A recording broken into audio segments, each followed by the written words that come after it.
Hello friend, स्वागत है आपका एकलव्य कोचिंग क्लासेस में। और मेरा नाम है गोविंद ब्रजवासी और आज हम करंट अफेयर पढ़ेंगे। और जैसा कि मैं गणित के साथ साथ करंट अफेयर भी आपको पढ़ाऊंगा, ठीक है। तो आज हम शुरू करते हैं करंट अफेयर। तो देखते हैं सबसे पहला प्रश्न कि केंद्र सरकार द्वारा जारी आंकड़ों के अनुसार अब तक लगभग कितने जनधन खाते खुल चुके हैं। तो केंद्र सरकार ने अब तक जो आंकड़े जारी किए हैं तो उसमें लगभग 40 करोड़ के लगभग जनधन खाते खुल चुके हैं। और जैसा कि हम आपको बता दें कि 15 अगस्त 2014 को जनधन योजना की घोषणा हुई थी और 28 अगस्त 2014 को जनधन खाते का शुभारंभ किया गया था। और यह योजना जिस दिन शुरू हुई थी 28 अगस्त को, तो उसी दिन 1.5 करोड़ के लगभग खाते खुल चुके थे, ठीक है। तो ये बात ध्यान रखना। अब चलते हैं अगले प्रश्न की ओर। तो अगला प्रश्न है कि किस राज्य की सरकार ने एक मास्क अनेक जिंदगी जागरूकता अभियान चलाया है। तो ये है मध्य प्रदेश। मध्य प्रदेश राज्य की सरकार ने एक मास्क अनेक जिंदगी जागरूकता अभियान चलाया है। तो इस अभियान के तहत जो सड़कों पर घूम रहे बिना मास्क के उनका चालान बनाया जाएगा और साथ ही साथ उनको 2 मास्क फ्री में दिए जाएंगे, ठीक है। तो ये बात ध्यान रखना। अब चलते हैं अगले प्रश्न की ओर। तो अगला प्रश्न है कि किस राज्य सरकार ने संजीवनी नाम से एक मोबाइल ऐप लॉन्च किया है। तो संजीवनी नाम से जो मोबाइल ऐप लॉन्च किया है वो बिहार सरकार ने कोरोना संक्रमण को ध्यान में रखते हुए एक ऐप लॉन्च किया है जिसका नाम संजीवनी ऐप है। तो वो संजीवनी ऐप जो है बिहार सरकार ने लॉन्च किया है, इसमें कोरोना से संबंधित जानकारी मिलेगी, है ना। कितने संक्रमित लोग कहाँ पर है, किस प्रकार से, ठीक है। तो ये जानकारी आपको इस ऐप में मिलेगी, ठीक है। अब चलते हैं अगले प्रश्न की ओर। तो देखते हैं इंदिरा रसोई योजना किस राज्य सरकार ने चालू की है। तो इंदिरा रसोई योजना राजस्थान सरकार ने चालू की है। तो इसमें हम देखते हैं कि जो अन्नपूर्णा रसोई योजना, वह योजना जो है बदल दी गई है, वह योजना परिवर्तित कर दी गई है। और इसके साथ ही साथ अब उसका नाम बदलकर इंदिरा रसोई योजना कर दिया गया है। इसमें गरीबों को 8 रुपये में भरपूर पौष्टिक आहार दिया जाएगा, ठीक है। अब चलते हैं अगले प्रश्न की ओर। तो अगला प्रश्न है कि दुनिया की सबसे मूल्यवान कंपनी कौन सी बन गई है। तो दुनिया की सबसे मूल्यवान कंपनी जो है वो एप्पल बन चुकी है ना। इस कंपनी ने सऊदी अरब की जो कंपनी है सऊदी अरामको तेल कंपनी जो है, उस कंपनी को पीछे छोड़कर विश्व की नंबर 1 कंपनी बन चुकी है एप्पल, ठीक है। ये बात ध्यान रखना आप, है ना, ठीक है। अब उसके बाद अगले प्रश्न की ओर चलते हैं कि किस देश के वैज्ञानिकों ने शुक्र ग्रह पर ज्वालामुखी की खोज की है। तो इसका आंसर है स्विट्जरलैंड के वैज्ञानिकों ने शुक्र ग्रह पर ज्वालामुखी की खोज की है। और इसके साथ ही शुक्र ग्रह पर एक साथ 137 ज्वालामुखी फटे थे। इससे वैज्ञानिकों को शोध करने में और अच्छी जानकारी प्राप्त होगी, ठीक है। चलते हैं अगले प्रश्न की ओर। तो अगला प्रश्न हम देखते हैं कि किस राज्य के राज्यपाल ने 3 राजधानियों को मंजूरी दी है। तो ये है आंध्र प्रदेश राज्य के जो राज्यपाल हैं, उन्होंने 3 राजधानियों को मंजूरी दी है। जैसा कि दिख रहा होगा आपको, सबसे पहला है विशाखापट्टनम है जो कार्यकारी राजधानी बन चुकी है। इसके बाद है अमरावती है जो विधायी राजधानी बन चुकी है। उसके बाद है कुर्नूल जो है न्यायिक राजधानी बन चुकी है, ठीक है। इसके बाद हम अगले प्रश्न की ओर चलते हैं। किस देश ने महात्मा गांधी के चित्र को अपने सिक्कों पर चित्रित करने का फैसला किया है।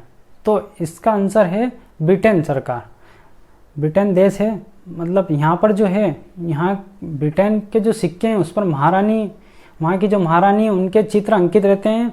तो अब जो है वहाँ पर उनकी महारानी के चित्र की जगह महात्मा गांधी के जो चित्र हैं वो अंकित रहेंगे उनके सिक्कों पर, ठीक है। ये बात ध्यान रखना। अब चलते हैं अगले प्रश्न की ओर। तो अगला प्रश्न है कि हाल ही में परमाणु ऊर्जा संयंत्र शुरू करने वाला पहला अरब देश कौन सा बना है।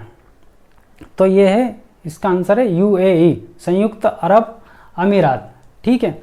ये बात ध्यान रखना। अब इस परमाणु ऊर्जा संयंत्र के तहत जो है 25% बिजली बनाई जाएगी या उपलब्ध कराएंगे। जैसे कि जो कारखाने वगैरह में बिजली का उपभोग होता है तो उस कारखानों में 25% बिजली की जो है खपत ये परमाणु ऊर्जा संयंत्र के द्वारा उपलब्ध कराई जाएगी। ठीक है, अब चलते हैं अगले प्रश्न की ओर। तो अगला प्रश्न देखते हैं, किस राज्य ने महिला सुरक्षा के लिए ई रक्षाबंधन कार्यक्रम शुरू किया है?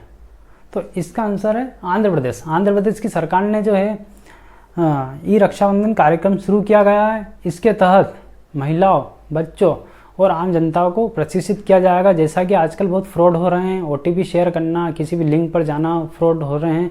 इसके तहत आंध्र प्रदेश सरकार जो है अब वहाँ के महिला, बच्चों और आम जनता को प्रशिक्षित करेगी और साइबर स्पेस क्राइम जो हो रहे हैं उनमें रोकथाम मिलेगी। ठीक है, अब हम आगे चलते हैं कि अगला प्रश्न, किस देश द्वारा जारी किए गए नए राजनीति नक्शे में जम्मू कश्मीर, लद्दाख व जूनागढ़ को अपना हिस्सा बताया? तो जैसा कि आपको पता ही होगा आंसर कि पाकिस्तान है। कि पाकिस्तान ने हर विवादित क्षेत्र में अपना हिस्सा बताया है। इसके साथ ही पाकिस्तान ने सियाचिन को भी अपना हिस्सा बताया है ना, जो कि हम खारिज करते हैं। ठीक है, जिसे नहीं मानते हम। ठीक है, अब अगला प्रश्न देखते हैं। अगला प्रश्न है कि नियंत्रण एवं महालेखा परीक्षक किसे बनाया गया है? तो नियंत्रण एवं महालेखा परीक्षक जो है वो गिरीश चंद्र मुर्मू को बनाया गया है। गिरीश चंद्र मुर्मू जो है वो इससे पहले जम्मू कश्मीर के उपराज्यपाल पद पर थे। ठीक है, अब ये नियंत्रण एवं महालेखा परीक्षक बने हैं, है ना। ठीक है, और इसके साथ ही एक और प्रश्न बनता है कि पहले भारत के नियंत्रण एवं महालेखा परीक्षक कौन थे? तो इससे पहले भारत के नियंत्रण महालेखा परीक्षक राजीव महर्षि थे। ठीक है, बढ़ते हैं अगले प्रश्न की ओर। अगला प्रश्न है कि जम्मू कश्मीर का नया उपराज्यपाल कौन बना है? तो जम्मू कश्मीर का नया उपराज्यपाल मनोज सिन्हा बना है। ठीक है, मनोज सिन्हा जो है उन्हें बनाया गया है। 370 हटने के 1 साल बाद या 1 साल पूरे होने के बाद उपराज्यपाल बदल दिया गया है ना। गिरीश चंद्र मुर्मू इससे पहले जम्मू कश्मीर के उपराज्यपाल थे।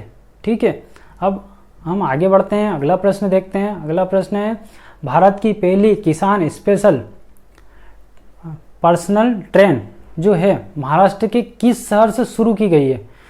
तो महाराष्ट्र के देवलाली से शुरू की गई है और यह बिहार के दानापुर तक चलेगी। और साथ ही साथ यह ट्रेन किसानों के लिए जो बनाई गई है स्पेशल, इसमें किसान जो है फल, फूल और सब्जी ले जा सकेंगे। ये स्पेशल किसानों के लिए बनाई गई है। ठीक है, अब हम आगे चलते हैं अगले प्रश्न की ओर। तो अगला प्रश्न है कि हाल ही में यूपीएससी का नया अध्यक्ष किसे बनाया गया है? तो यूपीएससी का जो है नया अध्यक्ष है प्रदीप जोशी को बनाया गया है। प्रदीप जोशी जो है वो इससे पहले मध्य प्रदेश और छत्तीसगढ़ के लोक सेवा आयोग के पद पर भी रह चुके हैं। ठीक है, तो प्रदीप जोशी जो है उन्हें यूपीएससी का नया अध्यक्ष बनाया गया है। ठीक है, अब हम आगे बढ़ते हैं। तो अगला प्रश्न हम देखते हैं कि OHE निगरानी ऐप किसने लॉन्च किया है? OHE निगरानी ऐप जो है वो है भारतीय रेलवे ने लॉन्च किया है। ठीक है, भारतीय रेलवे ने OHE निगरानी ऐप लॉन्च किया है। तो OHE का फुल फॉर्म है ओवर हेड इक्विपमेंट इंस्पेक्शन। ठीक है, यह ऐप क्यों बनाया गया है? तो यह ऐप ट्रेन जो लेट हो जाती है उसकी निगरानी के लिए बनाया गया है। इसमें GPS लगा रहता है जिससे कि हम ट्रेन को ट्रैक कर सकते हैं, पता कर सकते हैं ट्रेन की स्थिति, और यह हमें रियल टाइम वॉच कराएगा, उपलब्ध कराएगा। ठीक है, तो अब हम आगे चलते हैं और अगला प्रश्न देखते हैं कि हाल ही में किस राज्य सरकार ने एक विशिष्ट परिवार पहचान पत्र जिसे PPP कहते हैं जारी किया है? तो ये हरियाणा सरकार ने विशिष्ट परिवार पहचान पत्र जारी किया है। इसके तहत जो है सरकारी योजनाओं का लाभ आम जनता को मिल पाएगा। ठीक है, इसमें मुखिया का नाम सबसे ऊपर होगा। ठीक है, साथ ही साथ अब हम जो है आपसे विदा लेते हैं और उम्मीद है आपको वीडियो पसंद आई होगी। ठीक है, और मिलते हैं अगली वीडियो में। जय हिंद, जय भारत।